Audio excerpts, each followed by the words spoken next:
السلام عليكم ورحمة الله وبركاته. وإذن سلام أصحابتي وقاليga meel walba oo dunida ka joogtaan kusoo dhawaada channelkayga halkaad igala socotaan waa Fihimo Channel soo dhawaada asxaabey waxaan rabaa inaan ka hadlo arrin maalintii shalay ahayd baraha bulshada qabsatay gabar Soomaaliyeed oo lagu magacaabo Aamina Muudey ayaa shaacisay in ninkeedii oo u dhashtay wadanka Kenya oo haysta diinta Masiixiga in ay kala tageen. haddaba waxa isweydiinta mudan ayaa waxay tahay ninka maadaama uu haysta diinta Masiixiga nolosha miyay ku kala tageen mase waa uu furay. Aamina ayaa waxay tiri aniga iyo been waa kala tagnay mustaqbalka waxa xigi doona ma ogi laakiin waxaan ku faraxsanahay waqtigii quruxda badnaa ee aan wada qaadanay iyo ilmihii quruxda badnaa ee aan isku dhalnay. Aamino iyo seegeeda Ben Kitili ayaa la sheegay inay isku dhaleen 2 caruur ah sanadkii 2018 ay isguursadeen. sidaan si la mid Aamino iyo Ben guurkoodii ayaa social media aad looga hadalhayay. Aamino oo wax laga weydiiyay ninkeeda oo haysta diinta Masiixigana waxa ay ku jawaabtay aniga diintiisa waxba iigama galin laakiin waxa aan ku qancay shakhsiyadiisa. haddaba ninkan oo ah nin wariye ah oo u shaqeeya idaacadaha ka howlgala wadanka Kenya ayaa ilaa hadda waxba ka dhihinin arrinta furitaanka ah balse Aamino ayaa shaacisay oo tiri waan kala tagnay. dad badan ayaa waxay sheegeen ama ay ka hadleen arrinkan ay Aamino leedahay ninkii waan kala tagnay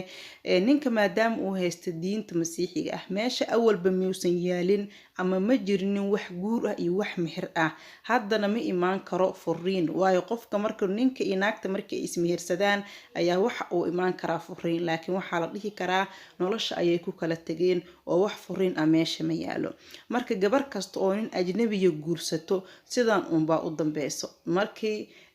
gabar badan ay jiraan oo ajnabi guursaday oo runtii baraha bulshada ku soo bandhigo sidoo kale Aamino iyo ninkeeda ayaa baraha bulshada si aad iyo aad ugu soo bandhigi jiray noloshooda. gabar iyo wiil walba oo noloshooda ku soo bandhiga baraha bulshada maxaa u dambeeya sidaan oo kale ugu dambeyn waxaa la maqlaa in ay kala tageen oo hadda gabadhan iyo ninkeeda ma ahan gabar iyo wiil isguursaday Soomaali iyo ajaanib isguursaday uguma horeyso sidoo kale dad noloshooda baraha bulshada ku soo bandhigan uguma horeynin laakiin waxaad arkaysaa lamaana kasta oo baraha bulshada noloshooda ku soo bandhigo kala tag baa u dambeeya. sidoo kale gabar kasta oo nin aan diinta Islaamka haysan guursatana sidaan si la mid ah bay markii ay ninka kala tagaan baraha bulshada ku soo qortaa nolol xun baan soo mara laakiin nolol kale ayaan geli doonaa. waxaa jirta gabar Soomaaliyeed oo guursatay nin wadanka Uganda oo dhashtay ama nin Ugandese ah kadibna waxay u dhashay 2 caruur ah. gabadhaasi waxa ay baraha bulshada ka sheegtay in la cunsuriyeeyay oo Soomaalida ay cunsuriyeeyeen. haddaba goormee imaaday in la cunsuriyeeyo waxa ay imaaday markii la guursado oo ninkii 2 caruur ay u dhashay oo ninkii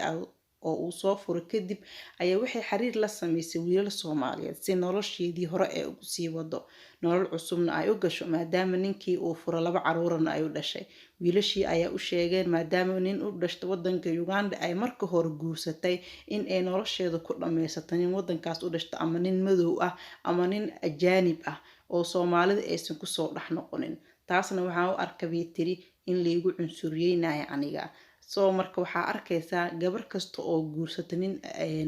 ajaanib ah ama nin diin kale haysto Soomaalida inay cunsuriyeynayaan ama ay leeyihiin